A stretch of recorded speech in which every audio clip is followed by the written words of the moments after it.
반갑습니다. 오늘 우리는 아주 중요하고도 심오한 주제에 대해 이야기해 보려 합니다. 사람이 죽은 뒤에는 도대체 어디로 가는 걸까요? 이 문제는 수천 년 동안 우리 인류를 괴롭혀온 가장 큰 숙제입니다.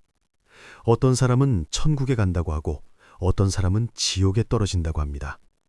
또 누군가는 그냥 허무하게 사라져서 아무것도 없어진다고 하고 다른 누군가는 다시 태어나 윤회한다고 말합니다. 하지만 그 어떤 대답도 우리 마음을 진정으로 편안하게 해주지는 못했습니다. 천국은 어디에 있고 지옥은 또 어디에 있단 말입니까? 만약 죽어서 그냥 사라져버린다면 지금 살아가는 의미는 도대체 무엇일까요? 또 다시 태어난다면 윤회하는 그 나는 도대체 무엇일까요? 서기 1959년 늦가을 120세의 허운 선사께서는 임종 직전에 딱 두 글자를 남기시고 2000년의 수수께끼를 완전히 풀어버리셨습니다. 그 두 글자를 듣고 자리에 있던 제자들 중 누군가는 그 자리에서 통곡했고 누군가는 할 말을 잃었으며 누군가는 마치 정수리에 시원한 물을 부은 듯 큰 깨달음을 얻어 생사 문제를 해결했습니다. 도대체 그 두 글자가 무엇이기에 이런 엄청난 위력을 가졌던 걸까요? 이야기는 1959년 음력 9월 중국 강서성 운거산에서 시작됩니다. 이미 깊은 가을이 찾아와 지녀선사의 고목들은 하늘을 찌를 듯 솟아있고 밤이면 산천에 흩날리는 낙엽 소리가 들려왔죠. 사찰 안에는 말로 표현할 수 없는 무거운 분위기가 감돌았습니다. 왜냐하면 모든 사람들이 허운 선사님의 건강이 하루가 다르게 약해지고 있다는 걸 알고 있었기 때문입니다. 허운 선사님은 그해 봄부터 침상에서 내려오시는 일이 거의 없었습니다. 청나라 말기부터 민국시대 그리고 신중국에 이르기까지 새 시대를 겪으신 이 고승은 평생 무너져가는 선종을 다시 일으켜 세우고 수많은 중생을 교화하셨지만 이제는 풍전등화 같은 노년이 되셨습니다. 120세의 몸은 뼈만 앙상하고 피부에는 검버섯이 가득했습니다. 하지만 그 눈빛만은 깊은 호수처럼 맑았고 가끔 번뜩이는 광채는 세상의 모든 허망함을 꿰뚫어보는 듯했습니다. 이 무렵 각지에서 제자들이 점점 더 많이 몰려들었습니다. 수십 년을 모신 노스님부터 가출가한 젊은 스님, 그리고 멀리서 산 넘고 물 건너온 제가 불자들까지. 그들은 모두 알고 있었습니다. 선사님을 뵙는 것이 한 번이라도 더 소중하고 선사님의 말씀을 한마디라도 더 듣는 것이 큰 복이라는 것을요. 어느 날 저녁이었습니다. 허운 선사님의 방에 20명 남짓한 제자들이 모였습니다. 방 안에는 등불 몇 개만 켜져 있어 희미한 불빛이 벽에 흔들리는 그림자를 만들고 있었죠. 선사님은 낡은 소미불을 덮고 침상에 기대어 계셨습니다. 앙상하게 마른 손을 이불 밖으로 내놓으셨는데 손등에는 핏줄이 선명하게 드러나 있었습니다. 제자들은 침상 앞 바닥에 둘러앉았지만 아무도 말을 하지 않았습니다. 공기 중에는 선사님의 가느다란 숨소리와 창밖에서 들리는 가을 벌레 소리만 있을 뿐이었죠. 이 침묵이 아주 오랫동안 이어져서 누군가는 선사님이 이미 깊은 명상에 드신 줄 알았습니다. 그때 마침내 해오라고 하는 제자가 조심스럽게 입을 열었습니다. 그는 30년 넘게 허운 선사님을 모셔온 제자였습니다. 스승님의 임종이 다가오는 것을 보고 가슴속에 맺힌 질문 하나를 더 이상 참을 수 없었던 겁니다. 지금 묻지 않으면 다시는 기회가 없을 것 같았죠. 스승님, 제자 평생 풀리지 않는 의문이 있어 오늘 용기 내어 여쭙습니다. 사람이 죽은 뒤에는 도대체 어디로 가는 것입니까? 이 질문이 나오자 방 안에 있던 모든 사람들이 숨을 죽였습니다. 맞습니다. 이 질문을 깊은 밤 잠 못 이루며 고민해보지 않은 사람이 누가 있겠습니까? 특히 지금처럼 곧 떠나실 스승님을 마주하고 있는 이 순간, 이 질문은 너무나 현실적이고 절박하게 다가왔습니다. 허운 선사님은 천천히 눈을 뜨고 방 안의 제자들을 하나하나 둘러보셨습니다. 그리고는 바로 대답하지 않으시고 가볍게 한숨을 쉬셨습니다. 그 한숨 소리에는 끝없는 자비와 연민이 담겨 있는 듯했습니다. 너희들도 모두 그 답이 알고 싶으냐? 선사님의 목소리는 늙고 낮았지만 이상하리만치 또렷했습니다. 제자들은 모두 고개를 끄덕였습니다. 어떤 이는 눈시울이 이미 붉어졌고 어떤 이는 합장하고 묵묵히 연불을 쓰며 어떤 이는 곤혹스러운 얼굴로 스승님을 바라보았습니다. 그럼 너희들이 먼저 말해보아라. 너희는 사람이 죽으면 어디로 간다고 생각하느냐? 선사님께서 되물으셨습니다. 이 고장에 사는 한 제가 불자가 먼저 입을 열었습니다. 제 생각에는 살아서 선한 일을 하고 공덕을 쌓고 연불수행을 하면 죽어서 서방 극락세계로 가고, 나쁜 짓을 많이 하고 인과를 믿지 않으면 지옥 같은 나쁜 곳에 떨어져 끝없는 고통을 받는다고 생각합니다. 선사님은 고개를 살짝 끄덕이셨지만 그렇다 아니다 말씀은 안 하시고 또 다른 생각은 하고 물으셨습니다. 이번에는 나이 든 스님이 말했습니다. 제 생각에는 죽은 뒤에 자신이 지은 업에 따라 6가지 세상인 육도를 윤회하며 선한 업은 좋은 곳으로, 악한 업은 나쁜 곳으로 이끌어 해탈할 때까지 끝없이 태어나고 죽는 것을 반복한다고 생각합니다. 또 있느냐? 선사님이 계속 물으셨습니다.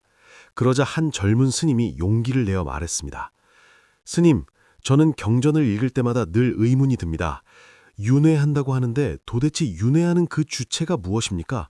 몸은 죽으면 썩어 없어지고 마음은 찰나마다 변해서 앞생각과 뒷생각이 다른데 어느 것이 윤회하는 진짜 주인입니까? 주체가 없다면 무엇이 윤회를 한단 말입니까? 저는 어리석어서 도무지 알 수가 없습니다. 이 질문이 나오자 방 안은 순식간에 조용해졌습니다. 이것은 정말 예리한 질문입니다. 불교에서는 나라는 실체가 없다고 하고 몸과 마음은 다 비어있다고 하는데, 만약 정말로 나라는 게 없다면 죽어서 윤회하는 건 누구일까요? 인과응보는 누구에게 떨어지는 걸까요? 허운 선사님은 그 젊은 스님을 바라보며 눈가에 칭찬의 빛을 띠셨습니다. 아주 잘 물었다. 이 문제를 명확히 하지 않으면 수행하는 것은 마치 장님이 눈먼 말을 타고 달리는 것과 같아서 어디로 갈지 모르는 법이다. 선사님은 잠시 멈추셨다가 시자에게 말씀하셨습니다. 저기 불단 위에 있는 기름 등잔을 가져오거라. 시자는 명령을 받들고 곧 소박한 구리 등잔 하나를 가져와 선사님 침상 앞 작은 탁자에 놓았습니다. 등잔의 불꽃이 미풍에 가볍게 흔들리며 은은한 빛을 내고 있었죠. 너희들 이 등불을 보아라. 허운 선사님이 등잔을 가리키며 말씀하셨습니다. 이 등불이 지금 타고 있다. 불꽃이 분명하고 사방을 비추고 있지. 자, 내가 묻겠다. 이 불은 어디서 왔느냐? 제자들은 서로 얼굴을 쳐다보다가 누군가 대답했습니다. 성냥으로 불을 붙여서 왔습니다. 그럼 성냥의 불은 어디서 왔느냐? 성냥 머리와 성냥갑이 마찰해서 왔습니다. 그럼 마찰하기 전에 불은 어디에 있었느냐? 이 질문에 제자들은 멍해졌습니다. 그렇죠. 마찰하기 전에 불은 성냥 머릿속에 숨어 있었을까요? 아니면 성냥 갑에 있었을까요? 둘 다 아닌 것 같습니다. 만약 불이 원래 거기 있었다면 굳이 마찰할 필요가 없을 것이고, 원래 없었다면 마찰한다고 해서 없던 것이 어떻게 생겨날 수 있을까요? 선사님은 제자들이 깊이 생각하는 것을 보시고 계속 말씀하셨습니다. 다시 보아라. 내가 만약 이 등불을 불어서 끈다면. 말씀하시면서 고개를 살짝 돌려 후 하고 부시니 등잔의 불꽃이 꺼졌습니다. 방 안은 더 어두워졌고 제자들은 푸른 연기만 피어오르는 등잔 심지를 멍하니 바라보며 생각에 잠겼습니다. 불이 꺼졌다. 그럼 불은 어디로 갔느냐? 하늘로 올라갔느냐? 땅으로 들어갔느냐? 아니면 허공으로 사라졌느냐? 이 모두 말이 안 되지 않느냐? 해오 스님이 조심스럽게 대답했습니다. 불이 꺼졌으니 불은 이제 존재하지 않게 된 것입니다. 존재하지 않는다고? 선사님이 반문하셨습니다. 만약 불이 없어진 것이라면 내가 다시 한번 켜보마. 선사님은 시자에게 눈짓하여 다시 등잔에 불을 붙이게 했습니다. 불꽃이 다시 타올랐습니다. 불이 다시 돌아왔구나. 이 불은 어디서 돌아온 것이냐? 어디 갔다가 지금 다시 온 것이냐?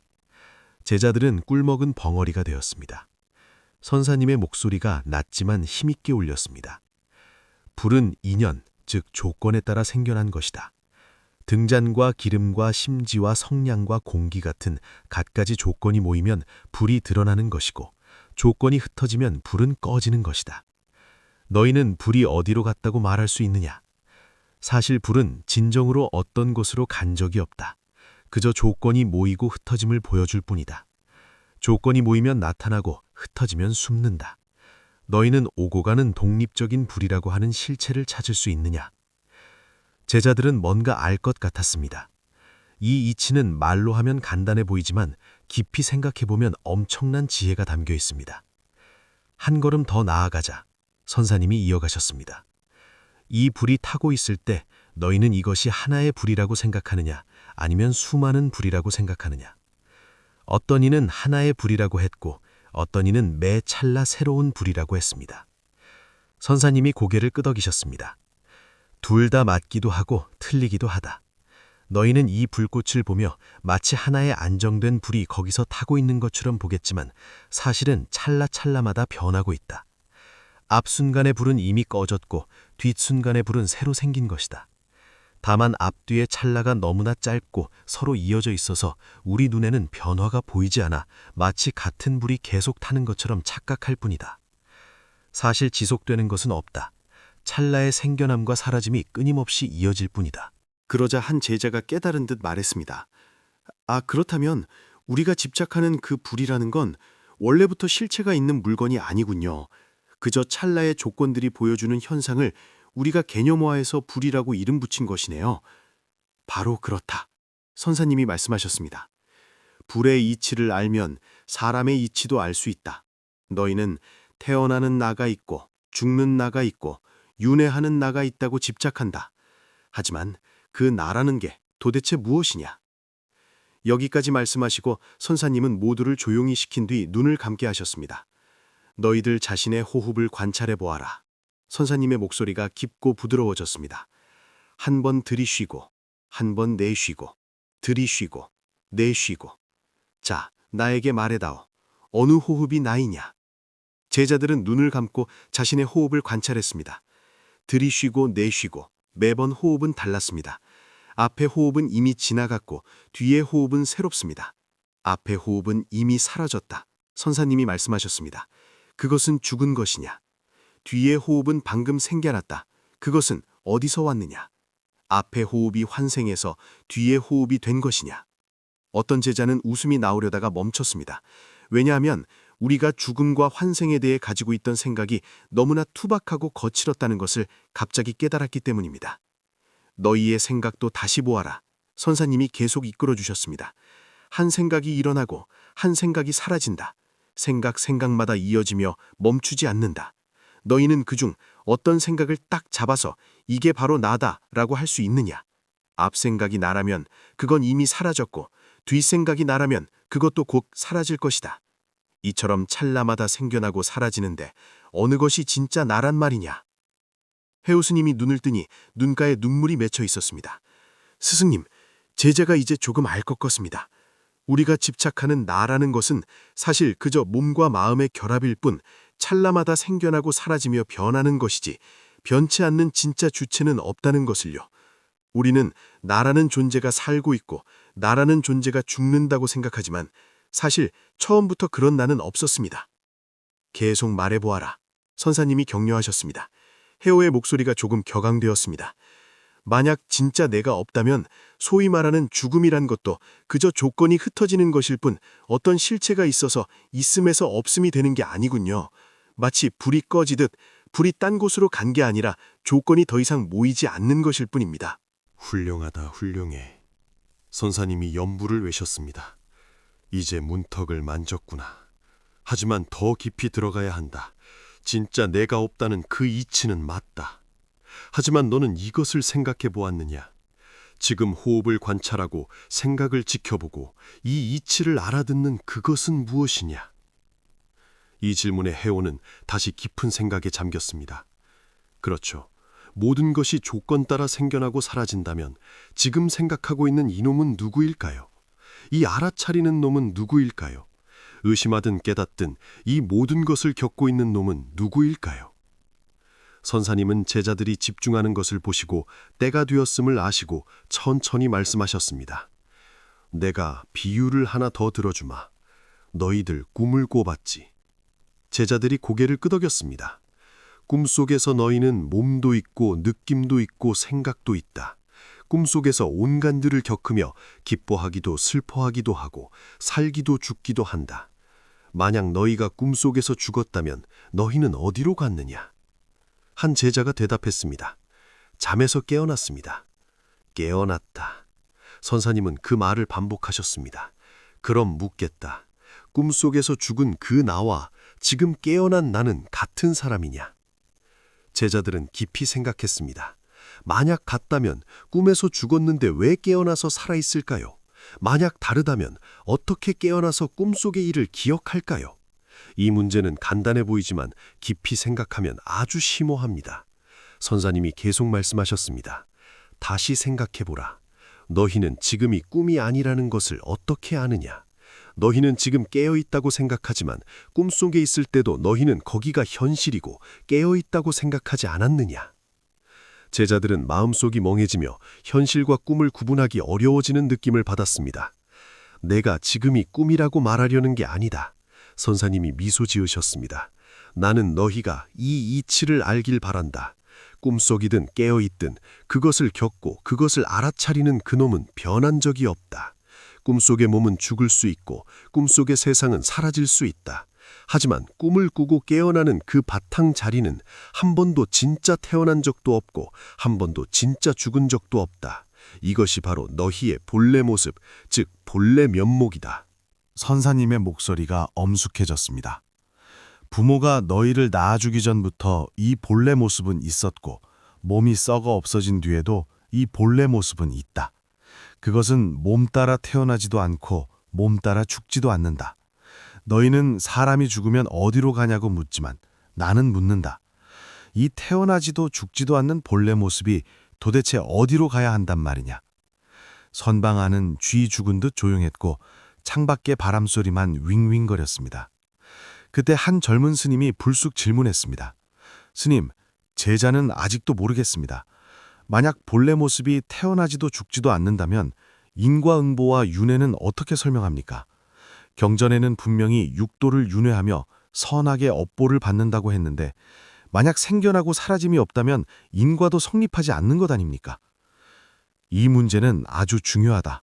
많은 사람들이 헷갈려하는 부분이지. 허운 선사님은 고개를 끄덕이셨습니다. 잘 들어라. 인과와 윤회는 있다. 아주 진실하며 털끝만큼도 어긋남이 없다.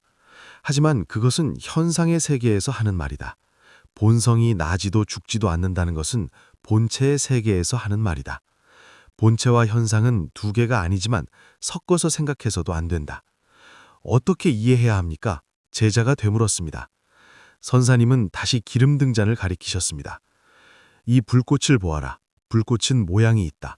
밝았다 어두웠다 하고 바람에 흔들린다. 이것은 현상이다. 하지만 불의 본성은 무엇이냐? 바로 빛과 열기다. 이 빛이라는 본성은 불꽃이 크든 작든 늘어나거나 줄어들지 않고 불꽃이 흔들려도 같이 흔들리지 않는다. 불꽃이 꺼졌다고 빛의 본성이 사라졌느냐? 아니다. 잠시 드러나지 않을 뿐이다. 다음에 불을 붙이면 빛의 본성은 그대로 드러난다. 마찬가지 이치다. 너희의 몸과 마음은 육도를 돌며 온갖 고통과 즐거움을 받는다. 이것은 현상의 차원이며 인연과 과보의 작용이다. 하지만 너희의 본성, 즉 그 알아차리고 밝게 아는 본성은 한 번도 육도 속에서 구른 적이 없다. 그것은 천인도 아니고 지옥 중생도 아니고 짐승도 아니고 아귀도 아니다. 그것은 육도를 초월해 있지만 육도를 떠나 있지도 않다. 육도의 온갖 몸이 다 그 본성의 나타남이지만 그 몸들이 본성의 전부는 아니다. 선사님은 잠시 제자들이 소화할 시간을 주시고 계속하셨습니다. 그래서 너희는 수행을 해야 한다. 악을 끊고 선을 닦아 생사를 벗어나려는 것. 이것은 현상에서 공들여 닦는 것이며 반드시 필요하다. 하지만 동시에 너희는 본성을 깨달아야 한다. 본래 모습을 아는 것. 이것은 본체에서 공을 들이는 것이며 이것이 근본이다. 현상은 본체를 떠나지 않고 본체는 현상을 떠나지 않는다. 본성을 모르고 수행만 하면 장님이 길을 가는 것이고 본성만 이야기하고 수행하지 않으면 입으로만 떠드는 것이다. 반드시 본체와 현상을 함께 닦아야 참된 도에 이른다. 해오 스님이 뭔가 깨달은 듯 했습니다. 스승님의 말씀은 인과와 윤회는 현실적으로 진실하지만 윤회하는 것은 몸과 마음일 뿐 본성 자체가 윤회하는 건 아니라는 뜻이군요. 그렇게 이해할 수도 있지만 아직 투철하지 못하다. 선사님이 말씀하셨습니다.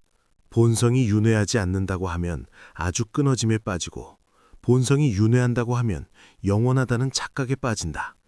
사실은 윤회가 곧 본성의 나타남이다. 본성이 윤회 속에서 드러나는 것이라 뗄 수가 없다. 다만 중생이 현상에 미혹해서 현상을 실체로 여기기에 윤회에 묶이는 것이다. 만약 본성의 입장에서 현상이 꿈과 같음을 깨달으면 윤회 속에 있어도 자유자재할 수 있다. 이것을 일러 생사가 곧 열반이요 번뇌가 곧 깨달음의 지혜라고 하는 것이다. 이 말씀은 매우 깊어서 어떤 제자들은 어리둥절했지만 근기가 있는 몇몇 제자들의 눈에는 깨달음의 빛이 돌기 시작했습니다. 밤이 깊어갔지만 허운 선사님의 정신은 낮보다 더 맑아 보이셨습니다. 눈앞의 구도자들을 보며 무한한 자비심이 솟아오르셨죠. 자신이 세상에 머물 날이 얼마 남지 않았음을 아시고 해줄 수 있는 말을 다 해주고 싶으셨습니다. 너희들 육조 해능대사의 이야기를 기억하느냐? 선사님이 물으셨습니다. 제자들은 끄덕였습니다. 육조 스님이 5조 홍인대사 밑에서 금강경 강의를 듣다가 마땅히 머무는 바 없이 그 마음을 낼지니라 하는 구절에서 크게 깨닫고 읊으신 개송을 기억하느냐? 제자 하나가 즉시 읊었습니다. 어찌 자성이 본래 청정함을 알았으리요. 어찌 자성이 본래 생겨나지도 사라지지도 않음을 알았으리요. 어찌 자성이 본래 다 갖추고 있음을 알았으리요. 어찌 자성이 능히 만법을 내물 알았으리요. 그렇다. 선사님이 말씀하셨습니다. 이 5 구절을 깊이 파고들어라. 본래 청정하다는 건 수행에서 깨끗해지는 게 아니라 원래 깨끗하다는 것이다. 본래 생겨나지도 사라지지도 않는다는 건 자성이 태어난 적도 없고 죽은 적도 없다는 것이다. 본래 다 갖추고 있다는 건 모든 공덕을 다 가지고 있어 밖에서 구할 필요가 없다는 것이다. 본래 움직이지 않는다는 건 바깥 경계에 따라 흔들리지 않는다는 것이다. 능히 만법을 낸다는 건 세상 모든 것이 자성의 낙하남이라는 것이다. 너희는 사람이 죽으면 어디로 가냐고 물었지. 나는 반문한다. 이 본래 생겨나지도 죽지도 않고 본래 움직이지도 않는 자성이 도대체 어디로 가야 한단 말이냐. 만약 그게 어디론가 가야 한다면 그건 오고감이 있는 것이고 생겨나고 사라짐이 있는 것이니 어찌 본래 나지도 죽지도 않는다고 하겠느냐. 한 제자가 불순가했습니다. 아무데도 갈 필요가 없습니다. 왜냐? 선사님이 다그쳐 물으셨습니다. 왜냐하면 계시지 않는 곳이 없이 모든 곳에 계시기 때문입니다. 이미 모든 곳에 계신데 어디로 간다는 것 자체가 말이 안 됩니다. 간다 안 간다 따지는 것 자체가 군더더기입니다. 선사님이 빙그레 웃으셨습니다. 조금 감을 잡았구나. 하지만 너가 모든 것에 있다고 말하면 그것도 있음에 집착하는 것이다. 자성은 있다고도 할 수 없고 없다고도 할 수 없으며 변한다고도 변하지 않는다고도 할 수 없다. 모든 말설명은 방편일 뿐 궁극은 아니다. 이때 계속 침묵하던 노스님 명예법사가 입을 열었습니다. 그는 7순이 넘었고 허운 선사님을 50년 넘게 모신 가장 어른 제자였습니다. 스승님, 제자 의문이 하나 있습니다. 스승님께서는 평소 저희에게 서방 극락세계에 태어나기를 바라나라 염불하여 정토에 가라고 가르치셨습니다. 만약 자성이 본래 나지도 죽지도 않고 오고감이 없다면 정토에 가서 태어난다는 건 어떻게 설명해야 합니까? 서로 모순되는 것 아닙니까? 이 질문은 아주 날카로운 질문입니다. 선과 정토, 두 종파의 핵심적인 차이를 건드리는 문제였죠. 방 안에 모두가 귀를 쫑긋 세웠습니다. 허운 선사님은 화내지 않으시고 오히려 기특하다는 눈빛으로 명예 스님을 보셨습니다. 명예야, 50년이 지났는데도 의심이 그리 깊구나. 좋다. 참선은 큰 의심이 있어야 큰 깨달음이 있는 법이다. 정토에 왕생하는 것은 방편법이냐 실다운 법이냐. 선사님이 자문자답하셨습니다. 근기가 높은 사람에게는 내 마음이 곧 정토라고 가르친다. 깨달으면 여기가 바로 극락이니 갈 곳이 없다. 하지만 보통 사람들에게는 서방에 실제로 극락세계가 있고 아미타불이 계신다 염불하여 그곳에 태어나기를 구하면 부처님이 이끌어 주신다고 말한다. 이것은 진실하며 헛되지 않은 법문이다. 이 2가지가 모순되느냐? 아니다. 왜냐하면 하나는 본체에서 말한 것이고 하나는 현상에서 말한 것이다. 본체에서 보면 온 우주가 자성을 떠나지 않았으니 사바세계가 곧 극락이고 극락이 곧 사바다. 그러나 현상에서 보면 사바는 더러운 땅이고 극락은 깨끗한 땅이니 차이가 있고 가서 태어남이 있다. 하지만 내 마음의 부처든 저기 계신 부처든 다 같은 부처님이고 내 마음의 정토든 저기 있는 정토든 다 같은 정토다. 본체와 현상은 둘이 아니다. 그러니 네가 염불하여 정토에 가기를 구하는 것은 자성과 어긋나는 게 아니라 오히려 자성을 깨닫는 방편이 된다. 왜냐하면 염불할 때 마음을 오로지 부처님께 집중하면 망상을 거두고 참마음을 드러내게 된다. 참마음이 드러나면 내 성품의 부처가 눈앞에 나타난다. 그때 너는 알게 될 것이다.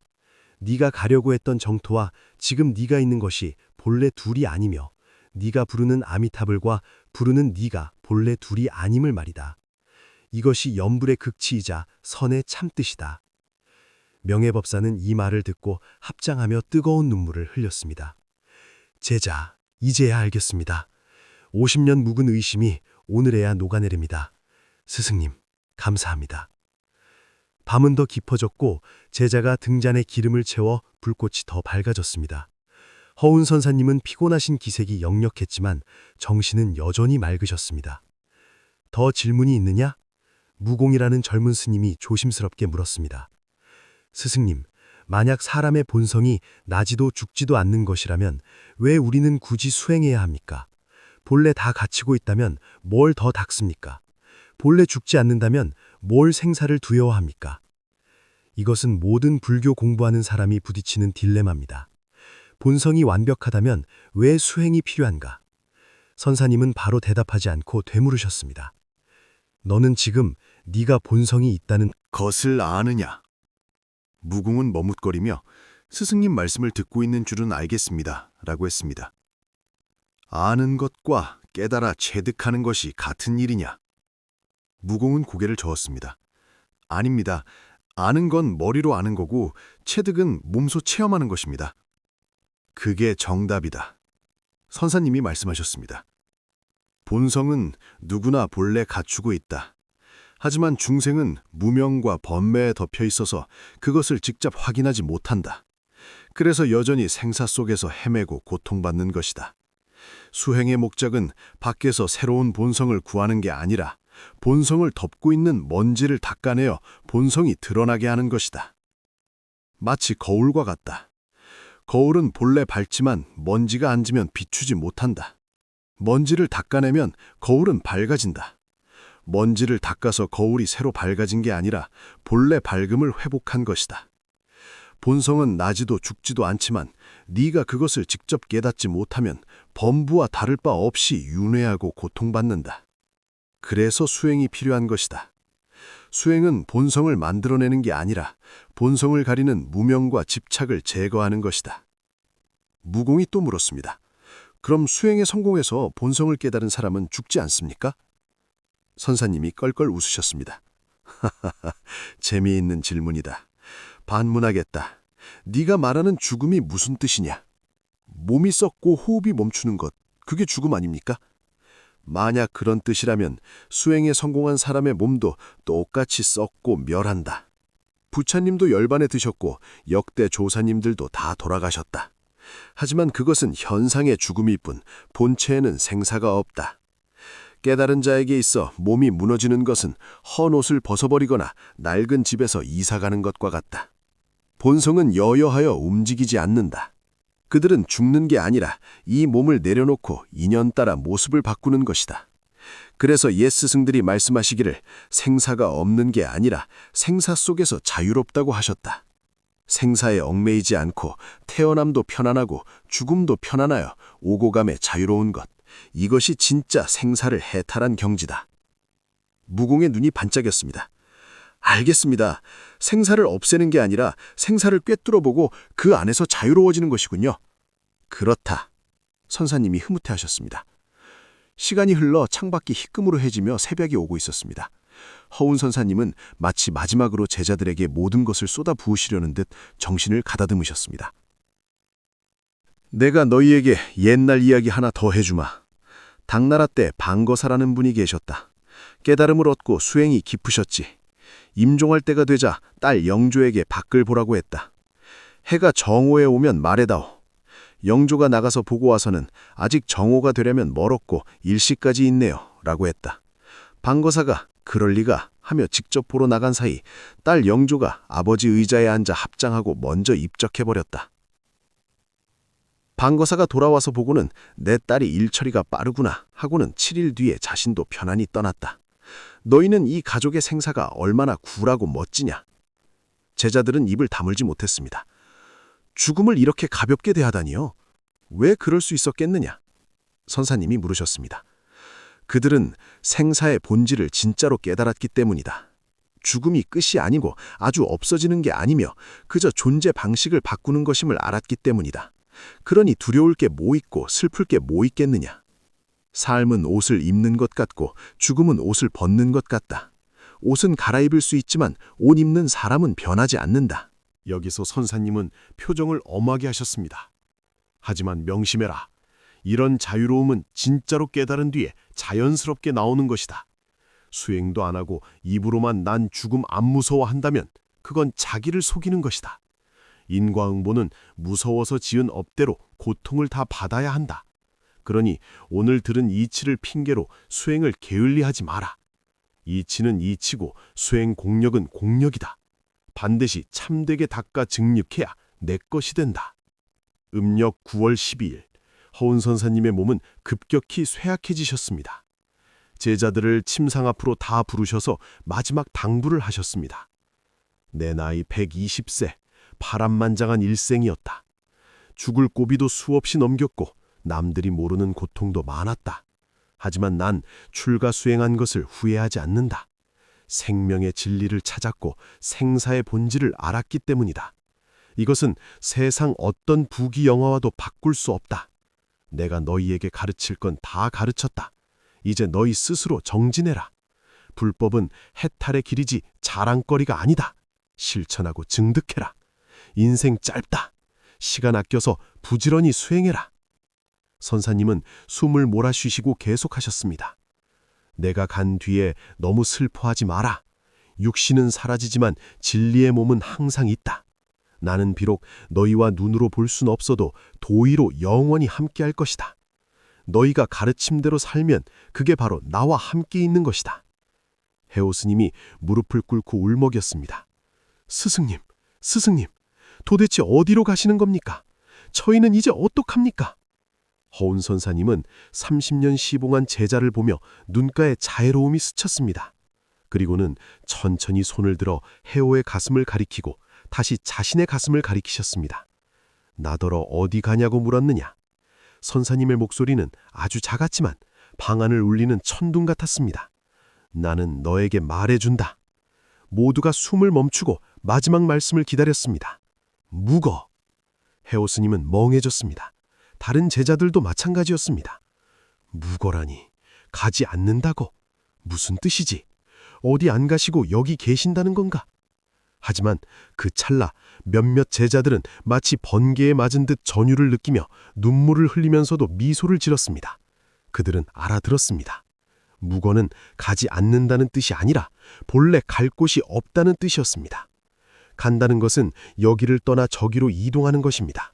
하지만 만약 본성이 온 우주에 가득 차 있고 없는 곳이 없다면 도대체 어디로 간단 말입니까? 또 본성이 태어나지도 죽지도 않아 본래 온 적이 없는데 갈 곳이 어디 있겠습니까? 묵어는 앞서 하신 모든 법문의 결론이었습니다.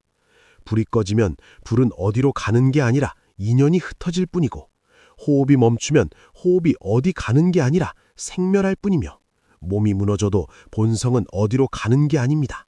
왜냐하면 본성은 몸 안에 갇혀 있지도 않고 몸 밖에 있지도 않으며 모든 곳에 있으면서도 어느 한 곳에 고정되어 있지 않기 때문입니다. 묵어는 있음에서 없음으로 가는 것도 아니고 이승에서 저승으로 가는 것도 아닙니다. 모든 오고감과 생멸의 분별을 초월하여 본래 그대로의 자리에 편안히 머무는 것입니다. 명예법사가 제일 먼저 바닥에 엎드려 절을 올렸습니다. 목소리에는 환희심이 가득했습니다. 제자 알겠습니다, 스승님. 본래 오신 적이 없기에 가실 곳도 없습니다.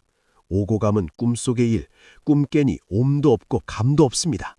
스승님은 그는 말을 잇지 못하고 감격의 눈물을 흘렸습니다. 슬퍼서 우는 게 아니라 드디어 스승님의 마음을 알아서 우는 눈물이었습니다. 허운 선사님은 미소 지으며 고개를 끄덕이셨습니다. 또 다른 제자 해공도 확 튀었습니다. 본성이 나지도 죽지도 않고 본래 움직이지 않는데 스승님 어디 가세요라고 묻는 것 자체가 틀린 질문이었습니다. 그 질문은 스승님이 여기 있다가 저기로 간다는 전제를 깐 건데 그 전제가 허망한 집착이었습니다. 무거 두 글자가 그 착각을 깨버리셨습니다. 어디로 간다고 대답하신 게 아니라 간다는 개념 자체가 환상임을 지적하신 겁니다. 해공도 절을 올렸습니다. 스승님, 저도 알겠습니다. 오고 감이 없고 본래 여여합니다. 오늘에야 생사가 본래 없는데 무엇을 해탈하며 윤회가 본래 공한데 무엇을 벗어나리요. 오직 오고 감에 집착하니 생사윤회의 고통이 있었습니다.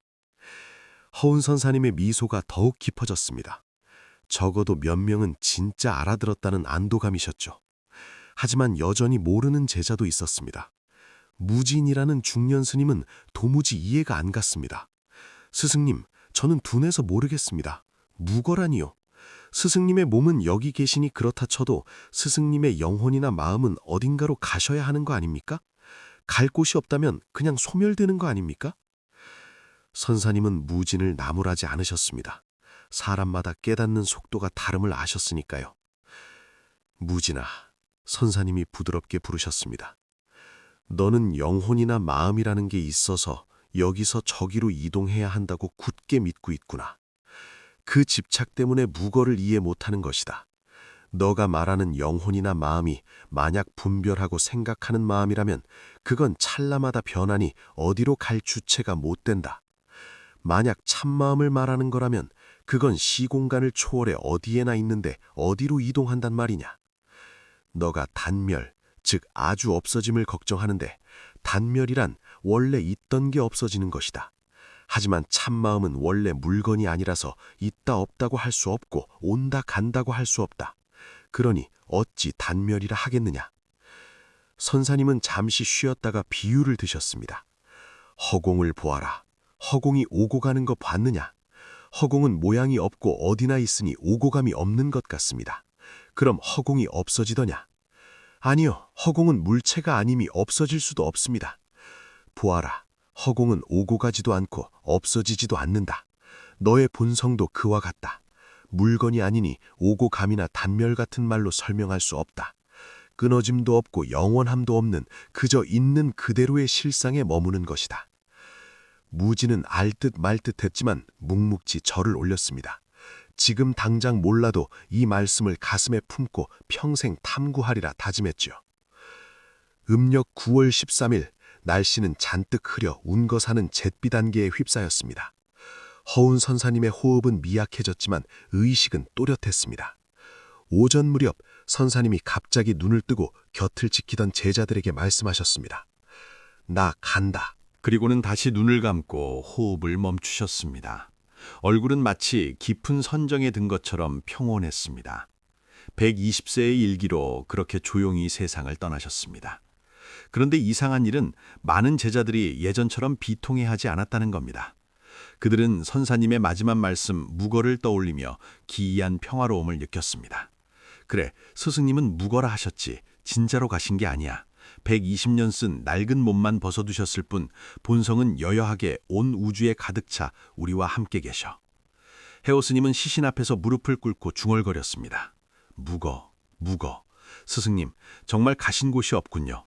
제 마음 속에, 저 허공 속에, 모든 중생의 본성 속에 여전히 계십니다. 명예법사도 옆에서 조용히 눈물을 흘렸지만 그것은 슬픔보다 감사와 진리의 기쁨인 법열의 눈물이었습니다. 스승님이 몸소 보여주신 마지막 설법, 생사는 본래 꿈이요, 오고 감은 본래 허망하다는 그 이치를 깨달았기 때문입니다. 허운 선사님이 입적하신 뒤 진여선사에서 다비식, 즉 화장이 거행되었습니다. 화장 후에는 수없이 많은 사리가 나왔고 더 신기한 건 화장하는 순간 찌푸렸던 하늘이 갑자기 개이며 황금빛 햇살이 구름을 뚫고 법회장을 비쳤다는 것입니다. 사람들은 이것이 선사님의 마지막 가피이자 무거의 증명이라 했습니다. 몸은 재가 되어도 광명은 사라지지 않음을 보여주신 거죠. 여러분, 묵어 두 글자는 간단해 보이지만 불교의 가장 깊은 지혜를 담고 있습니다. 이것은 사람이 죽으면 어디로 가나라는 질문에 대한 직접적인 대답이자 동시에 그 질문 자체를 뛰어넘는 대답입니다. 묵어를 이해하려면 먼저 나지도 않고 멸하지도 않는 불생불멸을 이해해야 합니다. 반야심경에 나오죠. 나지도 않고 멸하지도 않으며 더럽지도 않고 깨끗하지도 않으며 늘지도 않고 줄지도 않는다. 이게 무슨 말입니까? 우리 모두의 참마음인 불성은 어디서 생겨난 게 아니니 없어질 수도 없고 더러운 곳에서 깨끗해지는 게 아니니 오염될 수도 없으며 수량이 아니니 늘거나 줄지도 않는다는 겁니다. 그것은 본래 그렇고 영원히 그렇습니다. 외부 조건에 따라 변하지 않습니다. 본성이 나지도 죽지도 않는데 간다는 말이 어디 있습니까? 간다는 건 떠나고 움직이고 변하는 건데 본성은 움직이지 않으니까요. 금강경에서 부처님이 열애의 뜻을 설명하십니다. 열애란 어디서 온 바도 없고 어디로 가는 바도 없기에 열애라 한다. 이 말씀이 허운 선사님의 묵어와 딱 맞아떨어집니다. 열애는 곧 본성의 다른 이름입니다. 본성은 본래부터 여기 있기에 어디서 온 게 아니고 온 우주에 꽉 차 있기에 어디로 갈 곳도 없습니다. 오고 감이 없는 것, 이것이 진짜 열애입니다. 이 이치를 알고 나서 죽어서 어디 가나라는 질문을 다시 보면 이 질문 자체가 나라는 놈이 있어서 여기 있다가 저기로 간다는 잘못된 전제 위에 서 있음을 알게 됩니다. 불교는 그 나라는 게 허망한 집착이고 오온의 가짜 결합이라고 말합니다.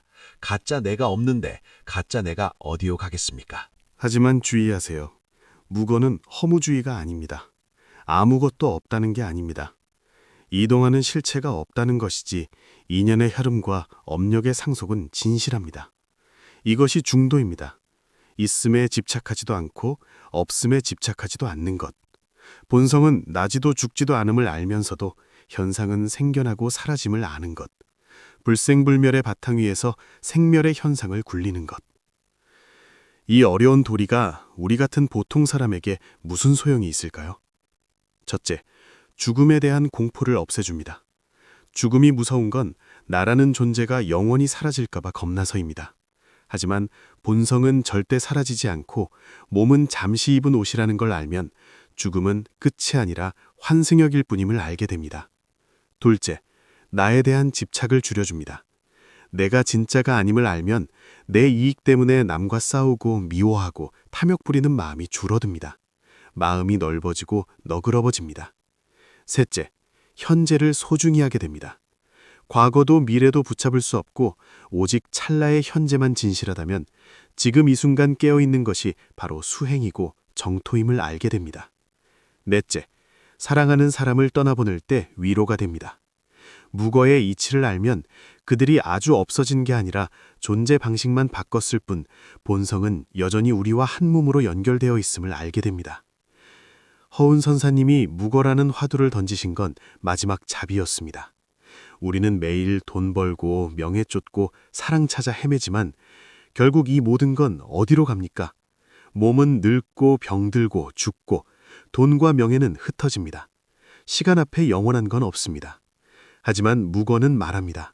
그 무상한 변화 뒤에 변치 않는 본성이 있다고. 그 본성이 우리의 진짜 고향이고 집이라고. 밖으로 찾아 헤매지 마세요. 그건 이미 우리 마음속에 있습니다.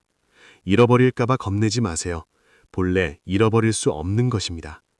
이 본성을 알고 거기에 안주하는 것, 그게 인생의 목표이자 수행의 핵심입니다.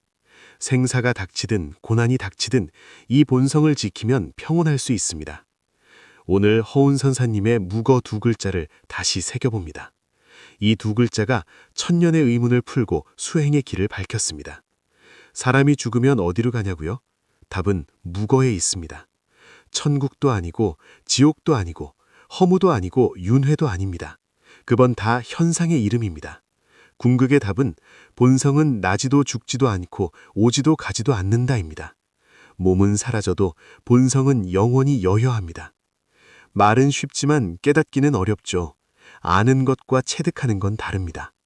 허운 선사님은 일생의 수행으로 그걸 증명하셨기에 죽음 앞에서 웃으며 묵어라 하실 수 있었습니다. 우리도 당장 선사님처럼 될 순 없어도 이 이치를 이해하는 것부터 시작해 봅시다. 이해하면 덜 집착하고 덜 집착하면 번뇌가 줄고 번뇌가 줄면 좀 더 자유로워집니다. 그렇게 한 걸음씩 가다 보면 우리도 언젠가 생사 앞에서 웃을 수 있겠죠. 허운 선사님은 가신 지 60년이 넘었습니다. 몸은 제가 되었지만 그분의 정신, 그분의 가르침, 그 무거라는 사자후는 대대로 전해져 오늘 우리 가슴까지 울리고 있습니다. 이것이야말로 무거의 가장 확실한 증거 아닐까요? 몸은 멸해도 법은 항상 있습니다. 마지막으로 일상에서 무거를 어떻게 볼지 생각해 봅시다. 아침에 깨어 창밖의 햇살을 보고 새소리를 들을 때 어젯밤 잠들었던 나는 어디로 갔습니까? 꿈속의 나와 지금의 나는 같습니까? 매일 잠드는 게 작은 죽음이고 깨는 게 작은 태어남입니다. 하지만 잠들고 꿈꾸고 깨어나는 걸 다 지켜보는 그놈은 변치 않았습니다. 이게 일상의 무거입니다. 친구와 만나 웃고 떠들다가 헤어질 때 그 만남의 따뜻함은 어디로 갔습니까? 사라진 게 아니라 만남이라는 형식이 끝났을 뿐 그 정과 인연은 남아 다음에 만나면 또 따뜻합니다. 이것도 무고입니다. 힘들고 고통스러울 때 그 고통이 지나가면 어디로 갑니까? 완전히 없어진 게 아니라 경험과 지혜로 변해 내 안에 남습니다. 오늘의 나는 과거의 모든 경험이 만든 겁니다. 고통은 사라진 듯 보여도 다른 모습으로 내 안에 있습니다. 이것도 무고입니다. 무고를 알면 이별이 슬퍼도 절망하진 않습니다. 그들은 진짜 떠난 게 아니라 다른 방식으로 존재하며 그들의 사랑과 추억은 내 안에 살아있으니까요. 무고를 알면 내 죽음 앞에서도 당당해집니다. 죽음은 끝이 아니라 변환이며 내 본성은 영원함을 아니까요. 어떤 분은 묻습니다. 갈 곳이 없다면 수행도 선행도 필요 없나요? 아닙니다. 무고를 알기에 더욱 수행하고 선행해야 합니다. 왜냐하면 무고는 본체 이야기고 수행과 선행은 현상 이야기니까요. 중생은 본성을 모르고 현상에 속아 고통받으니 수행으로 미혹을 깨고 선행으로 복을 쌓아 본성을 볼 조건을 만들어야 합니다. 태양은 원래 밝지만 구름이 가리면 땅이 어둡습니다. 수행은 구름을 걷어내는 겁니다. 태양빛을 새로 만드는 게 아니라 원래 빛을 드러내는 거죠. 선행은 업장을 녹여 구름을 걷기 쉽게 해줍니다. 허운 선사님이 평생 절 짓고 중생 구제하신 게 무고를 몰라서가 아닙니다. 너무나 잘 아셨기에 이 좋은 걸 모르는 중생이 안타까워 평생 헌신하신 겁니다. 그분은 길을 비추는 등불이셨습니다. 우리가 무고를 배우는 건 게으름 피우려는 게 아니라 더 잘 살기 위함입니다. 본성이 나지도 죽지도 않음을 알면 조급해하지 않고 모든 게 인연임을 알면 억지 부리지 않고 순리대로 살며 생사가 꿈인 줄 알면 깨어서 꿈을 꾸며 남을 도울 수 있습니다. 허운 선사님의 임종 개송 무거. 이것은 제자들에 대한 답이자 자신의 일생에 대한 요약이었습니다. 120년 삶으로 증명한 진리. 몸은 가도 정신은 남고 형상은 사라져도 가르침은 남는 것. 여러분, 이 두 글자를 마음에 품으세요. 이 두 글자를 이해하면 생명의 참뜻을 알게 되고 증득하면 생사 문제를 해결하며 실천하면 진짜 자유인이 됩니다.